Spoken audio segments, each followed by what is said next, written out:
Hello students, good morning. This is Ashok Kumar from Vignan Snirla Institute of Technology and Science for Women from the Department of Computer Science and Engineering.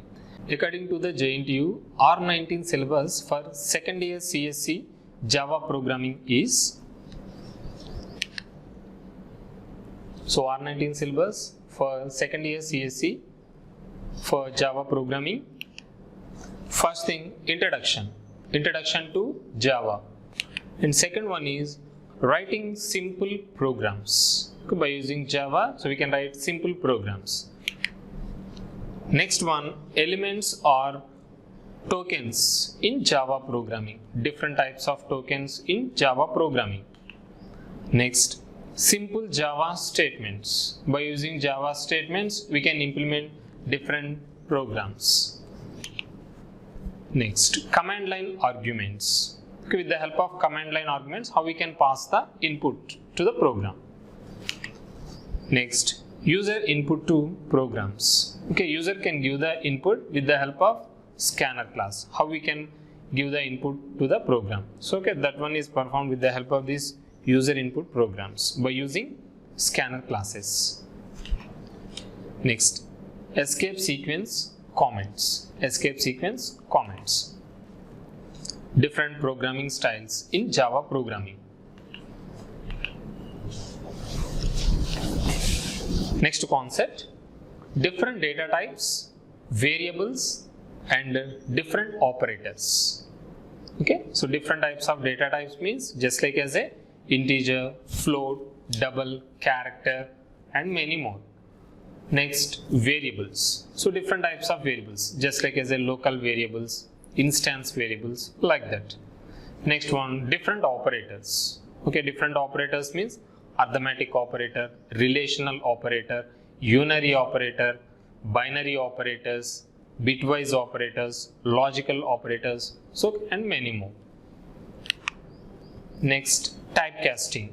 Next, static variables and methods. With the help of static keyword, we can define the different static variables. At the same time, static methods. Static methods are different and instance methods are different. Okay, so next one is final keyword, attribute final. With the help of final, how we can implement the Java programs. Next, operator precedence and associativity rules.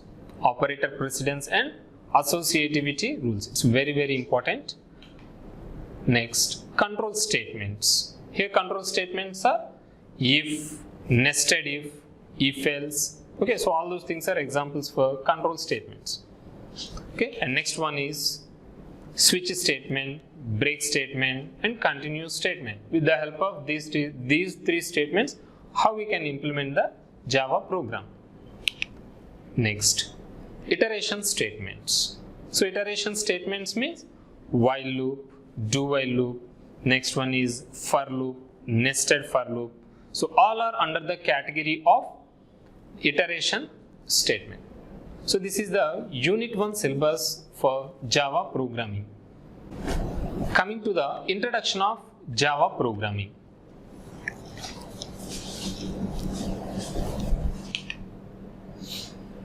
Here, Java is a general purpose object oriented programming. Okay, so this Java is working purely based upon only objects.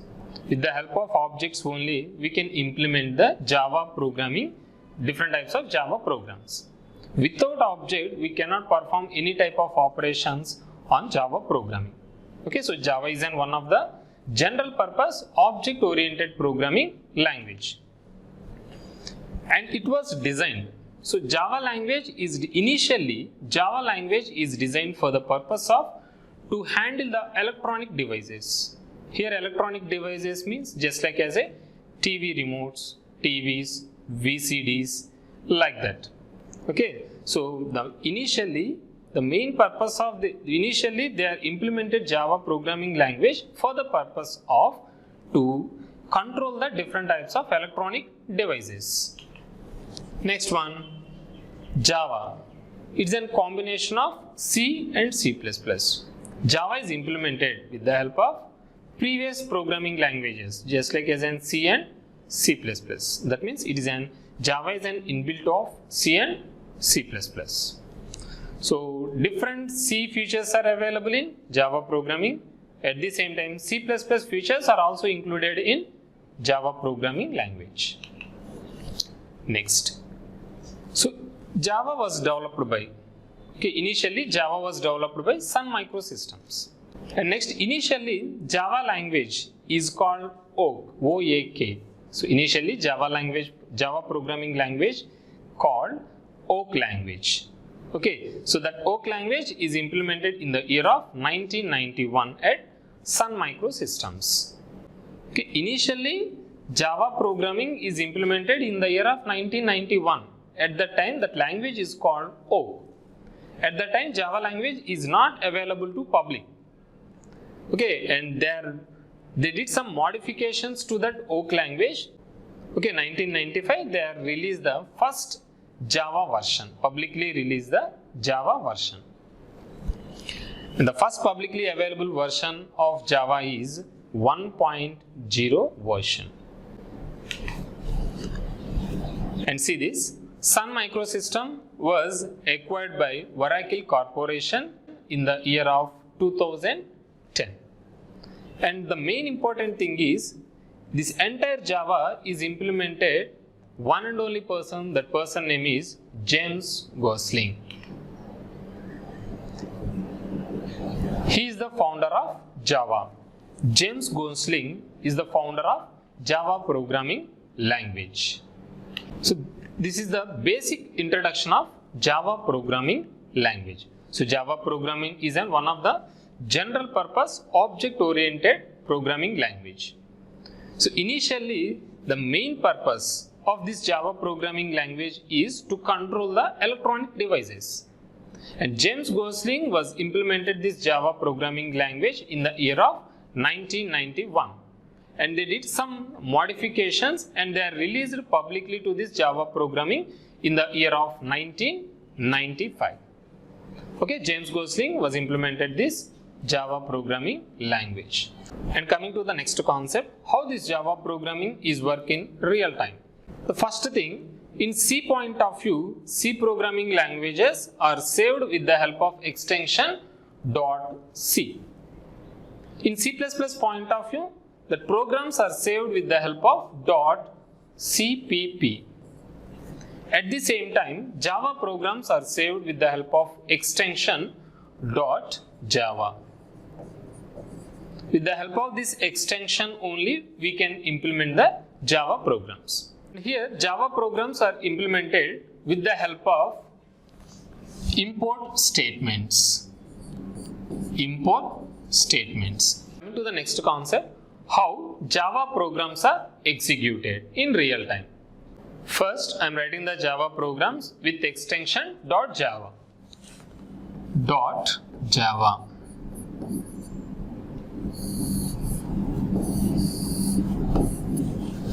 And this .java, how this .java file is executed in real time. So for that, we need to use different compilers. So we need to use different compilers. And these compilers are available in JDK. Here JDK means Java Development Kit. So Java Development Kit having compilers. With the help of these compilers, we can compile the .java file. Then after this compile, convert .java file into some other file. And that file name is called bytecode or else .class file.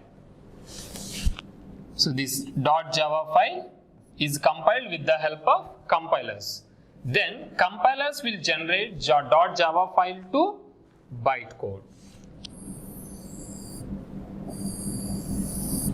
And bytecode. Either bytecode, and one more name of this bytecode is .class file. Okay, so this entire Java program is compiled with the help of compilers. And where these compilers are available? JDK having these compilers, Java Development Kit. After compiling this .java file, then compilers will generate the bytecode or else .class file. and this is not the actual output. Okay, this is not the actual final result related file. Then we need to convert this bytecode or else .class file into machine understandable code. Okay, we need to convert this bytecode or else .class file into machine understandable code. And for that we need to use one more file or else one more tool, and that tool name is called JRE. Here JRE means what? JRE is an Java runtime environment. This Java runtime environment having different tools, and those tools are JVM. Here JVM means Java Virtual Machine, and one more thing is an web browser plugins.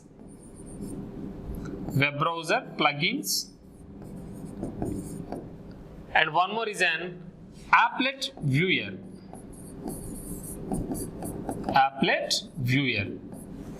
Okay, JRE is one of the tool. So Java runtime environment is one of the tool. It is having JVM, Java Virtual Machine, web browsers related plugins, and applet viewer, and so on. Okay, so with the help of this JRE, so we can convert this bytecode or else .class file into machine understandable code, and finally that machine understandable code returns the final output. Here, and one more additional advantage of this Java programming is, so it is worked based upon WORA. WORA means write once, run on anywhere. Here write once, run on anywhere means run on any platform. Any platform is just like as a Linux operating system or Mac operating system or Windows operating system and many more. Okay, write once, only one time written is enough, and after that code is compiled with the help of compilers, and compilers will generate this bytecode or else .class file.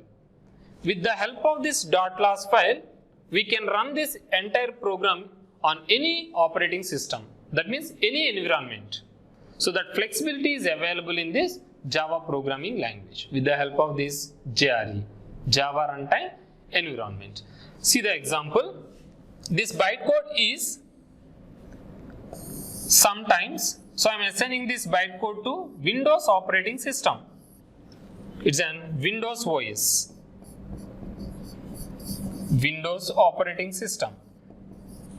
And this Windows operating system internally having JVM. That means we need to install this JRE into this Windows operating system. Then only JRE related specialized tools, that means JVM, web browser plugins, and applet viewer. So all the tools are available in this Windows operating system. If all the tools are available in particular operating system, then automatically this entire program is executed and it returns final output.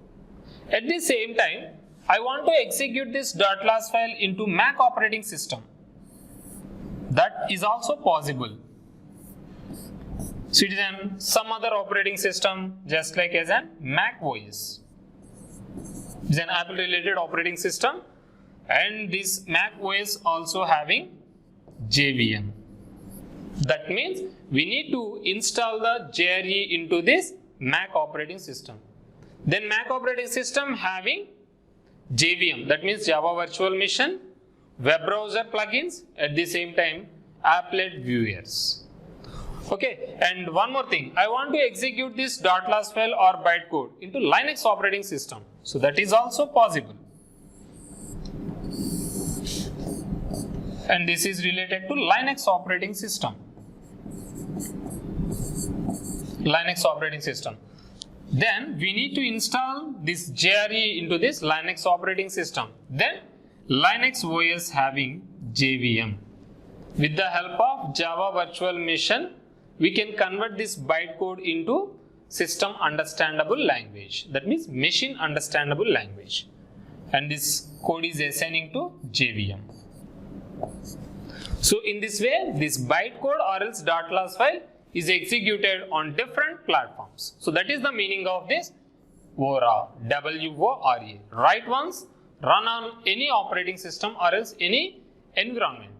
That is possible with the help of this JRE. So for that we need to install this JDK into different operating system. Then only we can execute .class file into different operating systems or else different platforms. Okay, see this one.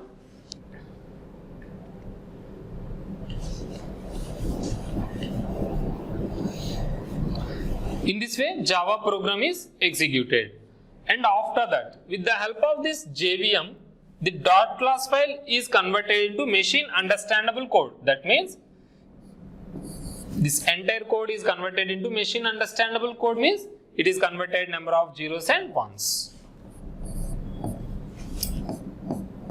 Then these languages understood by these different operating systems, and finally it returns the result. And finally it returns the result.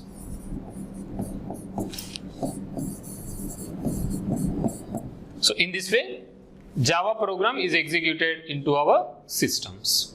So if you want to execute the Java programs, we need two tools. That first one is JDK, Java Development Kit. Java Development Kit having compilers. With the help of these compilers, we can convert .java file into either bytecode or else .class file. And we need to return the final output.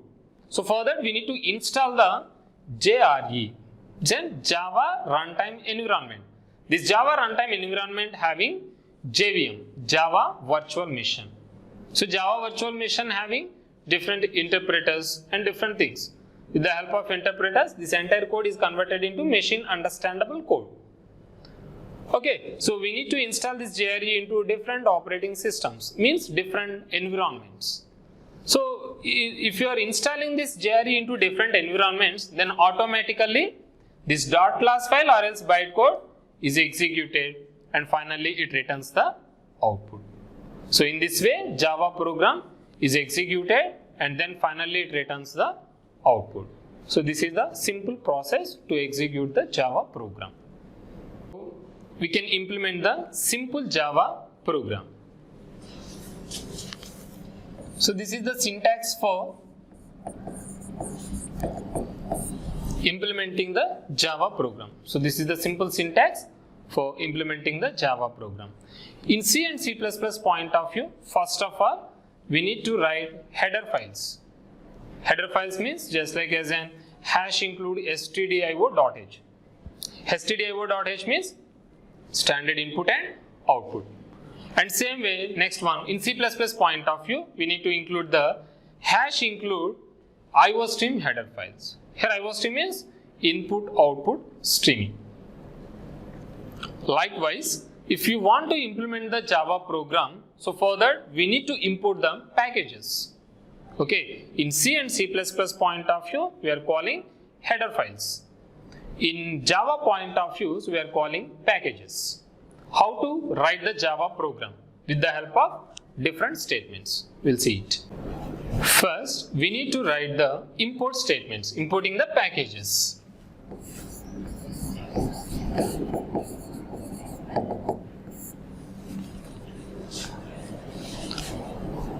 So first of all, this is the syntax.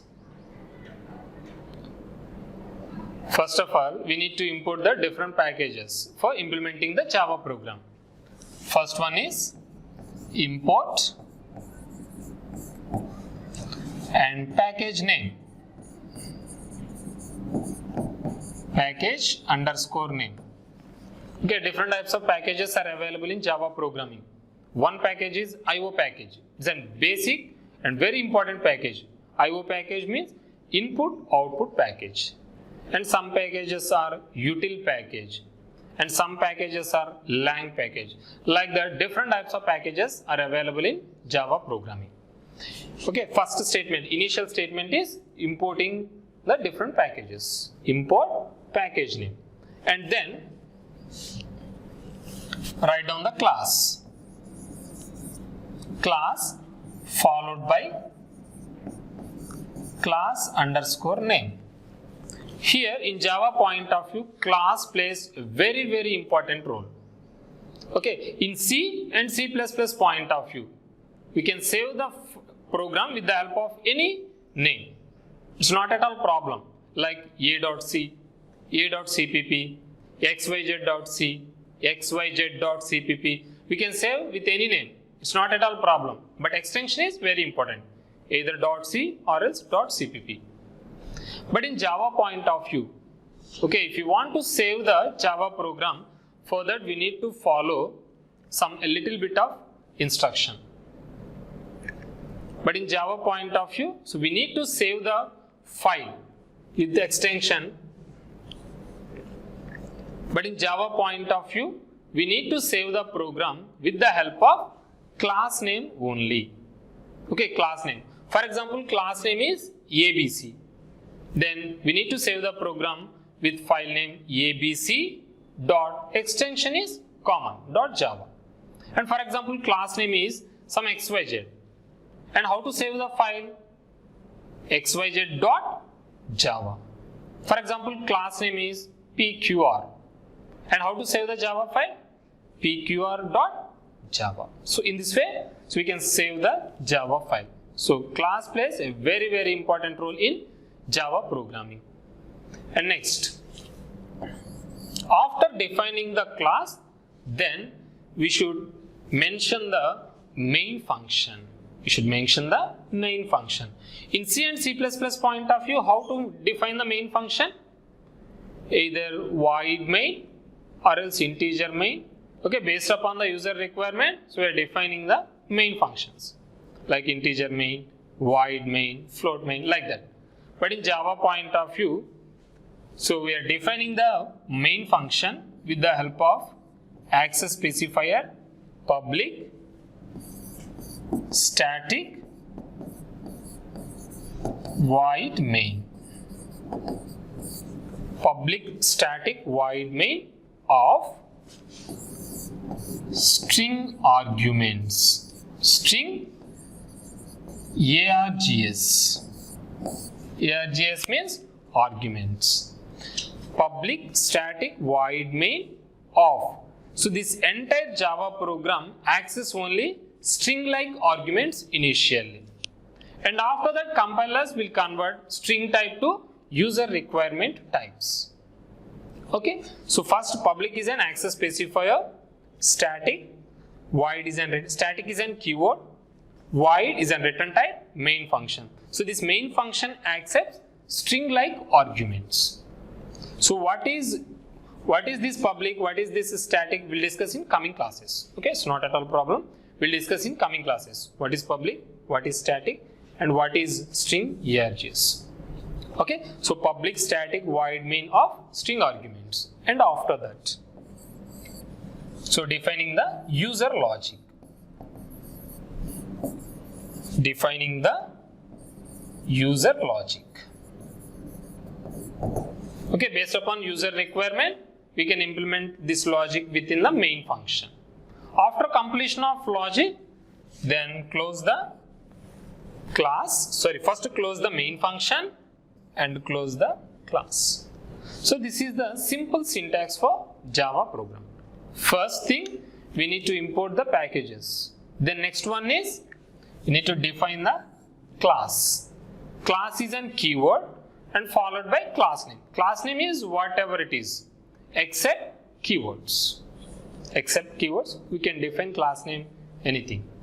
Next, public static void main. It's a main function and main function accepts string like arguments initially. Then compiler will convert string type to user requirement types. And within the main function, so I'm implementing user logic. Okay, so within the main function, so I'm implementing, so we should implement user requirement related logic. Then finally, closing of this main function and closing of this class. This is the simple syntax for Java program. And coming to the simple example for Java program.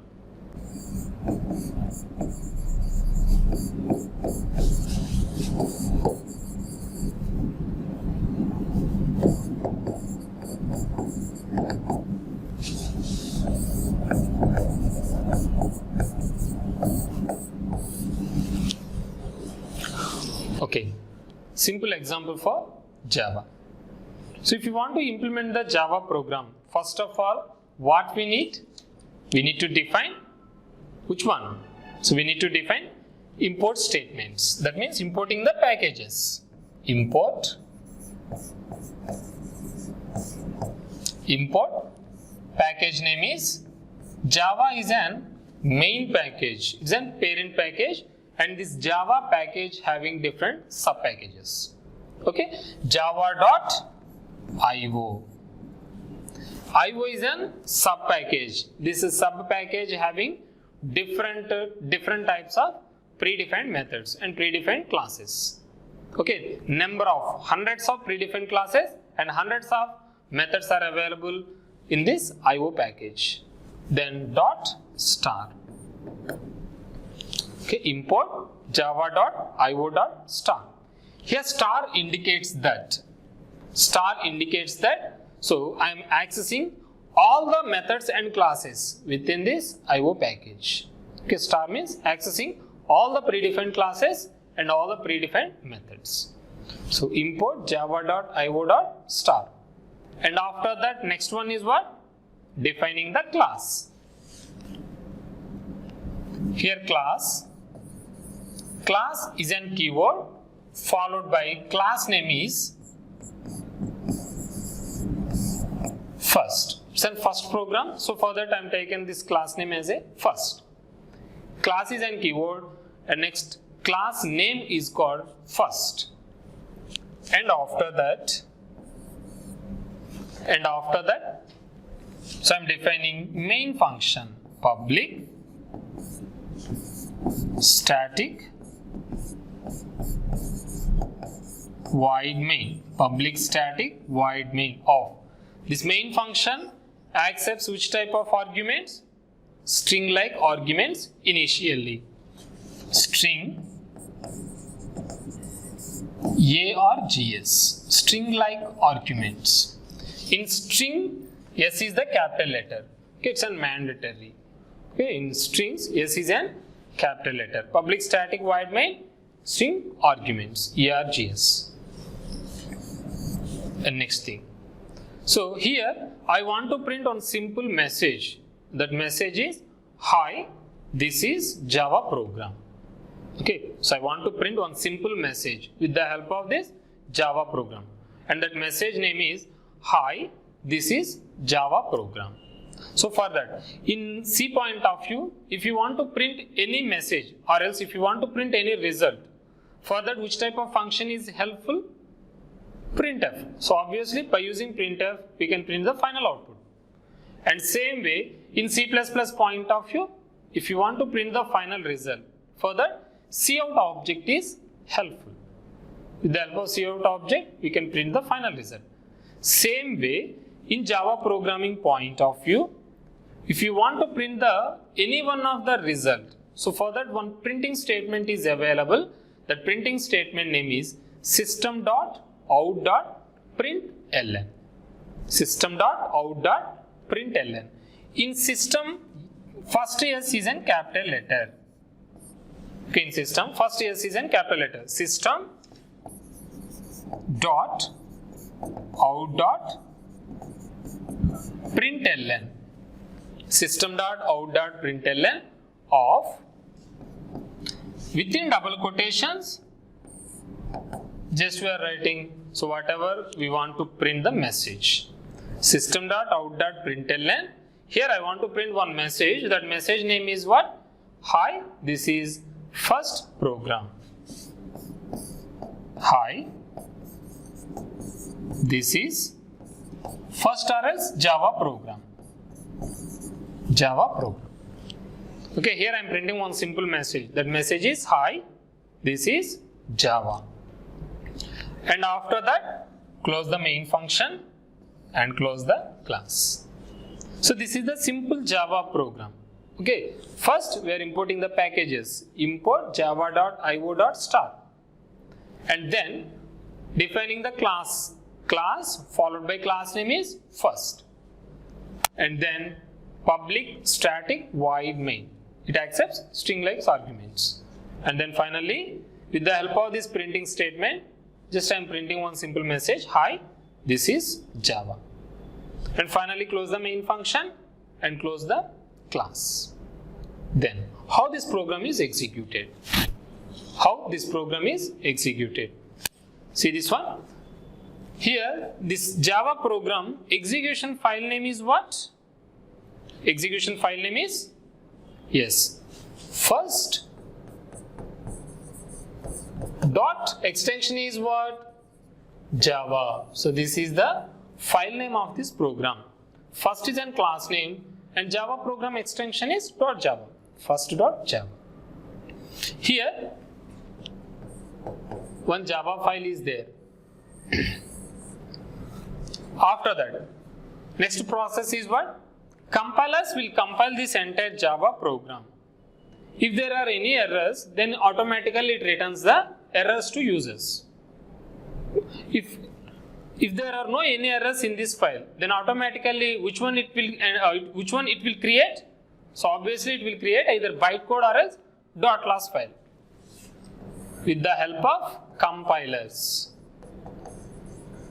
With the help of compilers, we can compile this .java file. That means first.java file.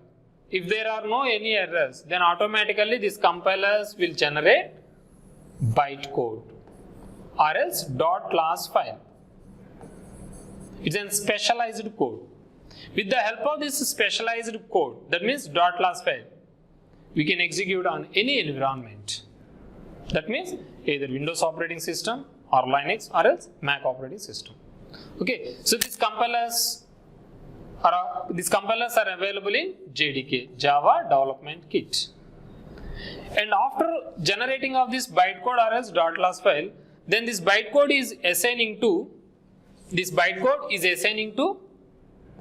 JVM. That JVM is depending upon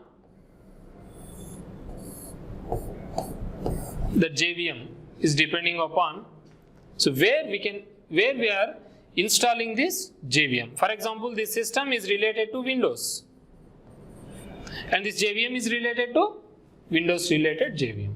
Then this bytecode is assigning to Windows related JVM, and JVM will convert this .class file into machine understandable code.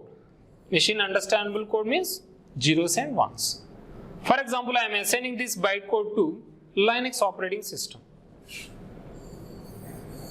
It's a Linux operating system. And obviously, Linux related JVM is available. So, how this JVM is available? After installing of JRE, Java Runtime Environment. So, we can install JRE, so in this Windows operating system, Linux operating system, at the same time Mac operating system. Then only this bytecode or else .class file is executed on different platforms. And this code is assigning to Linux operating system related JVM. And this JVM will convert bytecode to machine understandable codes. Machine understandable code. And finally, this machine understandable code returns the final output. So here final output is, here the final output is what? Here the final output is, hi, this is Java. Final output is, hi, this is Java. So after executing this bytecode into any one of the platform, then JVM will return the final result, and that final result is, hi, this is Java. So in this way, Java program is executed on different environments or else different platforms. Thanks for listening. Thank you.